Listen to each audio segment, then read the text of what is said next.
এসময়ত ডাইনীৰ সন্দেহত 5 ব্যক্তিক শিৰচ্ছেদ। আজি সেই গাঁৱত বৈজ্ঞানিক মানসিকতাৰ প্ৰচাৰ। গাঁৱে গাঁৱে বিজ্ঞান জনপ্ৰিয়কৰণ। চাহ বাগিচা অঞ্চলত বৈজ্ঞানিক মানসিকতা প্ৰচাৰ ইলোৰা বিজ্ঞান মঞ্চৰ। অসমৰ ভিতৰুৱা চাহ বাগিচা অঞ্চলত বৈজ্ঞানিক মানসিকতা প্ৰচাৰ অভিযান আৰম্ভ কৰিছে ইলোৰা বিজ্ঞান মঞ্চই। শিৱসাগৰ, চৰাইদেউৰ লাকুৱাত 2 দিন 11-12 জুলাই আৰু তিনিচুকীয়া জিলাত 3 দিনীয়া 13-ৰ পৰা 15 জুলাই কৰ্মশালা শেষ কৰি এইবাৰ বিজ্ঞান মঞ্চৰ দল উপস্থিত হৈছে বিশ্বনাথ চাৰিআলিত।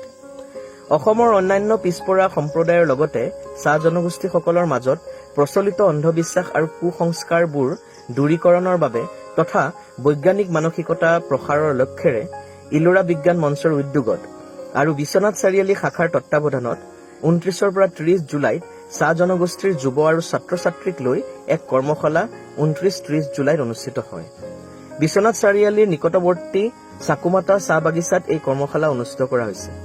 উল্লেখ্য যে অন্ধবিশ্বাসৰ বশৱৰ্তী হৈ চাকুমাতা বাগিচাৰ একাংশ শ্ৰমিকে 2006 চনৰ 18 মাৰ্চ তাৰিখে ডাইনীৰ সন্দেহত 5জন ব্যক্তিক বৰ্বৰভাৱে হত্যা কৰি শিৰচ্ছেদ কৰে।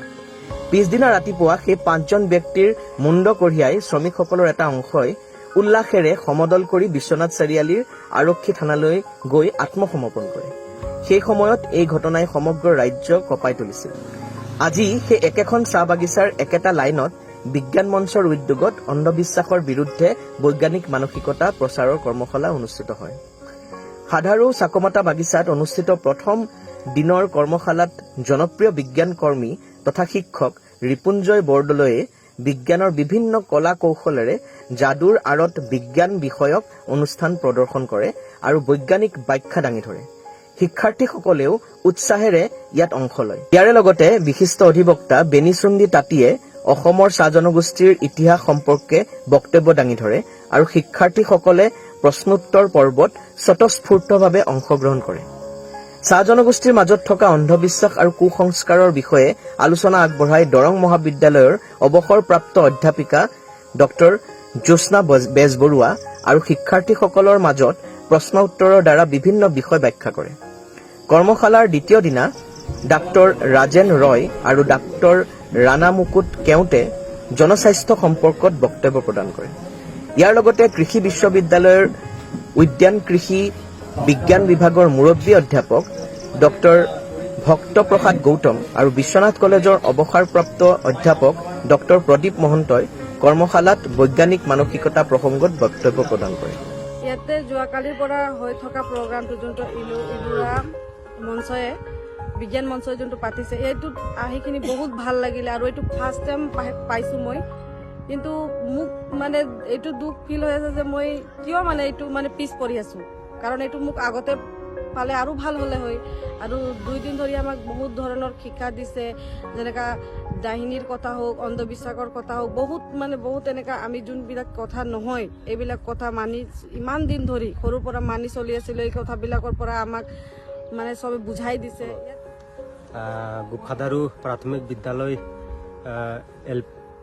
LP স্কুলত কছাৰীলাইন প্ৰাথমিক বিদ্যালয়ৰ আমি 2 দিন ধৰি ইলোৰা বিজ্ঞান মঞ্চ বুলি এখন অনুষ্ঠান পাতিছিলোঁ আৰু এই ইলোৰা বিজ্ঞান অনুষ্ঠানত আমি বগান অঞ্চলৰ যিকেইটা ছাত্ৰ ছাত্ৰীকে ধৰি যুৱ মহিলাকে ধৰি আমি একগোট হৈ যি শিক্ষা আমি ধৰি লওক জন্ম লগ্নৰ পৰা আমি শিকি আহিছোঁ বা শুনি আহিছোঁ। বেজ আছে, তাৰপিছত এই বেমাৰ হ'লে বেজৰ ওচৰত গৈ দেখুৱাব লাগে, ঠিক এনেকুৱা ধৰণৰ মানে মাজত আমি আছিলোঁ।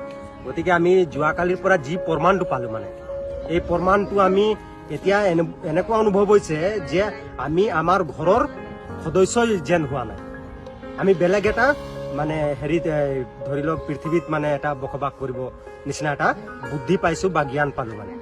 আৰু এই জ্ঞানটোৰ জৰিয়তে আমি প্ৰমাণো পাইছোঁ যে জুইত যে এজন মানুহ খোজকাঢ়ি যাব পাৰে, কেনেকৈ খোজকাঢ়ি যাব পাৰে, আমাক বিজ্ঞানীয়ে কেনেকৈ পদ্ধতি দেখুৱাই যে এইটো খোজকাঢ়িব পৰা যায় সেইটো মানে দেখুৱাই দিলে। আৰু আমাক অন্ধ কৰি কেনেকৈ যে বাকী ধৰি লওক বেজকেইটা ফাঁকি দিব পাৰে এইকেইটাও আমাক মানে হেৰি আজি আমি শিকিলোঁ ইয়াৰ পৰাই। আমি সুন্দৰ পদক্ষেপ আমি পালোঁ। আমি যিহেতু এইবাৰ মানে যিটো আমাৰ এইখন প্ৰতিষ্ঠান বা অনুষ্ঠানটো হৈছে যে এই অনুষ্ঠানটোতো আমি নিজে লক্ষ্য কৰিছোঁ যে আমি আমাৰ ফালৰ পৰা আমি কৰিব পাৰিম নাই। আমি যিটো শিকা পাইছোঁ এইটো শিকা আমাৰ বৰ্তমান একো মানে বেছি পৰিমাণৰ আমি পোৱা নাই। আমি এই দুই কেইজনহে পালোঁ। গতিকে আমি ভাবোঁ যে আমাৰ গাঁও অঞ্চলৰ বা আমাৰ সমাজত এইকেইটা যদি হেৰিকেইটা হয় মানে এনেকুৱা মঞ্চকেইটা বা অনুষ্ঠানকেইটা যদি পতা যায় তেন্তে আমি লাভৱান হওঁ বুলি আমি মানে অনুভৱ কৰোঁ। উল্লেখ্য যে জুলাই মাহৰ আৰম্ভণিতে ইলোৰা বিজ্ঞান মঞ্চই বিজ্ঞান প্ৰচাৰ অভিযান আৰম্ভ কৰিছিল। ইলোৰা বিজ্ঞান মঞ্চৰ বিজ্ঞান তথা বৈজ্ঞানিক মানসিকতা প্ৰসাৰৰ আৰু প্ৰচাৰৰ এই অভিযান অসমৰ আন ঠাইতো অনুষ্ঠিত হ'ব।